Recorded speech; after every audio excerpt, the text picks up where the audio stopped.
Hey folks, this is Kelani. If you weren't aware, patch 725 is going to bring us another round of legendary items for us to collect. These ones seem to be very special, and we're going a little further into overpowered territory than I thought we would. The last addition to legendaries we had was crafted legendaries, which meant that anyone could at least get something as long as they put in the time and effort or had the gold. This round of legendaries is going to give us free use of specific talents. Let that sink in for a minute. We're going to be able to freely use one of our talents, giving us the ability to pick 2 talents on at least one of our rows.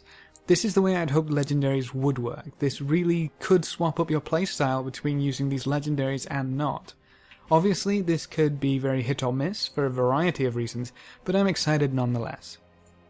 This is the very first time we're seeing these legendaries, so take anything and everything with a huge grain of salt. We only have a few to look at, but we can sort of get the idea of what Blizzard wants to accomplish with this. It seems as though every single one of these legendaries will fill a ring slot, and while they don't have stats just yet, I would expect them to have the typical stamina and 2 secondary stats that are usually on rings. The legendary part is always a talent. For the Druid legendary, they will gain the Soul of the Forest talent. Demon Hunters get First Blood for Havoc and Feast of Souls for Vengeance. Ignore what it says on the ring, as that's clearly a mistake. Death Knights get Foul Bulwark for Blood, Gathering Storm for Frost, and Bursting Swords for Unholy. Hunters get Dire Stable for Beast Mastery, Lock and Load for Marksmanship, and Animal Instincts for Survival. Mages and Rogues do have a ring to look at, but they are entirely placeholder right now. So, that means we don't have one for every class just yet, but I'm sure we'll get a preview of the others before too long. Again, these aren't set in stone, so these talents could very well change depending on balancing, and some classes obviously aren't implemented fully just yet, but that doesn't mean we can't talk about them.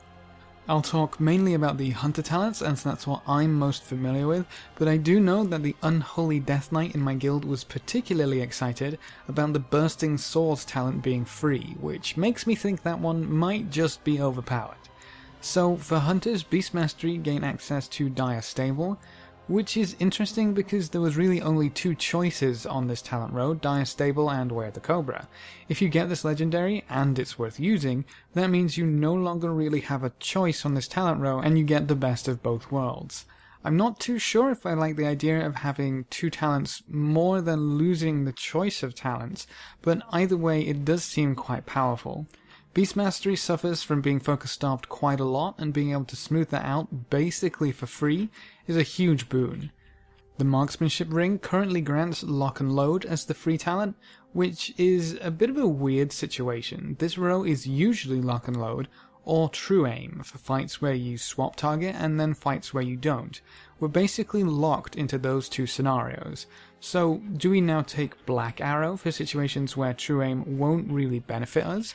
That gives us an extra button to push, and I guess it's free damage, but I can definitely see situations where True Aim would be really nice, but Lock and Load is just a bit better. Survival is in another league where they get Animal Instincts for free. Usually they choose between Animal Instincts and Wear the Mok'Nathal, depending on how well they can play or what legendaries they have. Now they can just take both and have the extra damage from Mok'Nathal and the extra resets from Animal Instincts. I think this legendary might be a strong contender for Survival Hunters if nothing changes. Note that all of the rings that we can preview affect DPS talents so far. There's nothing that increases utility or survivability, which leads me to believe that Blizzard is thinking about these legendaries as a definite power push. They want these legendaries to be both interesting and provide a good damage boost, which is pretty much opposite of what the crafted legendaries did.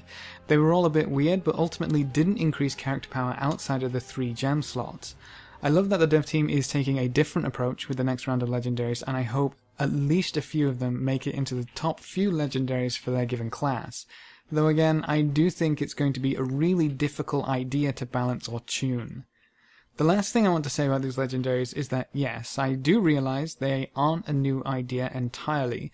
Diablo 3 had legendaries which worked in pretty much exactly the same way, more or less, and that's not a bad thing. Quite a few design decisions in Legion were very obviously influenced by Diablo 3, but most of the reason behind that is probably because similar systems were incredibly popular in Diablo 3, and them taking another little piece and adding it into WoW isn't really a terrible thing. I don't really care where the idea comes from if the result is something that's new, exciting, and fun in World of Warcraft. I love that they're trying something new with the Legendary system, even though I don't necessarily like the system as a whole. I would much rather they expand upon it and make it interesting again if it's here to stay. But that's it for this video. If you have any questions or queries, please leave them in the comment section below, and I'll get back to you as soon as possible. Or hop on over to Discord. We have a server at discord.gg/Kelani. It's a great place to come ask questions or just hang out. Remember to leave a like just below the video before you leave, and if you want to see more, make sure to subscribe. But apart from that, thanks for watching folks, good luck and have fun, and as always I will see you next time.